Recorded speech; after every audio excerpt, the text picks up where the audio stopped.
Assalamualaikum warahmatullahi wabarakatuh. Kami dari kelompok 3 dengan judul Proses Manajemen Proyek pada mata kuliah Manajemen Proyek Teknologi Informasi. Baik, saya akan memperkenalkan anggota kelompok saya yang terdiri dari saya sendiri, Novelita dengan NIM 226500048 sebagai pemateri pertama. Kemudian ada Nika Dekwinda Ari dengan NIM 226500054 sebagai pemateri kedua, dan ada Umi Andriani dengan NIM 2265043 sebagai pemateri ketiga. Baik, di sini saya akan menjelaskan terlebih dahulu apa itu manajemen proyek. Manajemen proyek merupakan suatu pendekatan sistematis dalam merencanakan, mengelola, dan mengawasi sebuah proyek untuk mencapai tujuan tertentu dalam batasan waktu, biaya, dan sumber daya tersedia. Dalam era modern yang serba cepat ini, kebutuhan akan pengelolaan proyek secara efektif semakin meningkat.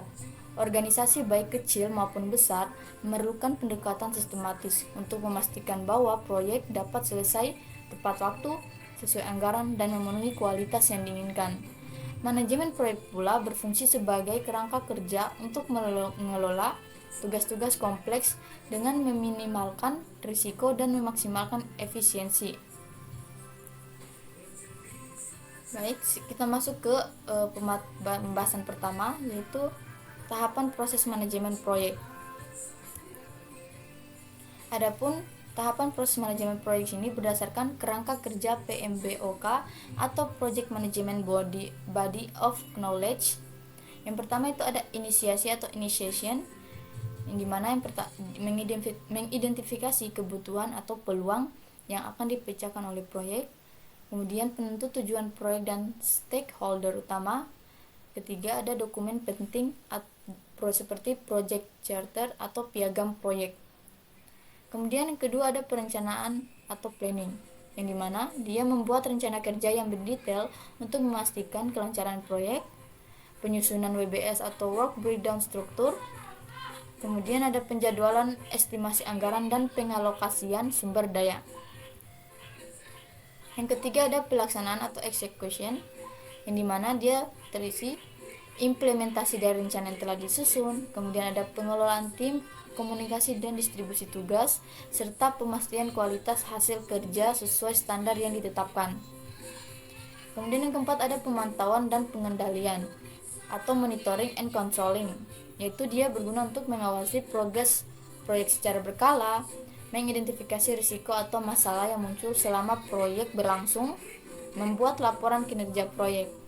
Dan yang kelima ada penutupan atau closing, yang dimana dia ada evaluasi terhadap seluruh hasil pekerjaan, dokumentasi proyek untuk pembelajaran di masa depan, serta penyerahan hasil proyek kepada stakeholder atau klien.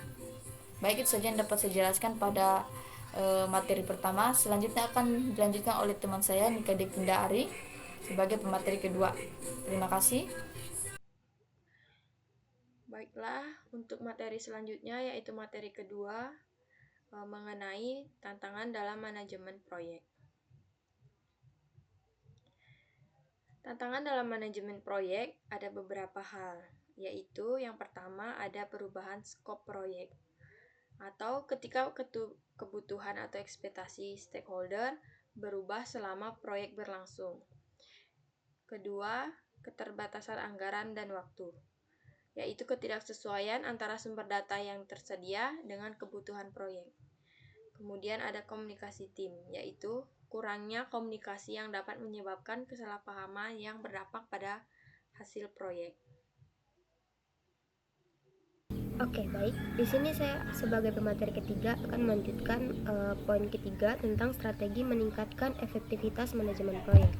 Langsung saja di sini pertama ada metodologi agile, yaitu cocok untuk proyek yang membutuhkan fleksibilitas tinggi. Yang kedua adalah teknologi manajemen proyek, menggunakan alat seperti Trello, Asana, atau Microsoft Project untuk mengelola tugas dan memantau kemajuan proyek. Terus yang ketiga adalah pelatihan tim proyek, melatih anggota tim agar memiliki keterampilan yang relevan untuk menjalankan proyek secara efektif. Demikian materi dari saya, pemateri ketiga. Saya mewakili teman-teman sekalian menutup video penjelasan singkat dari kami. Lebih dan kurangnya mohon dimaafkan.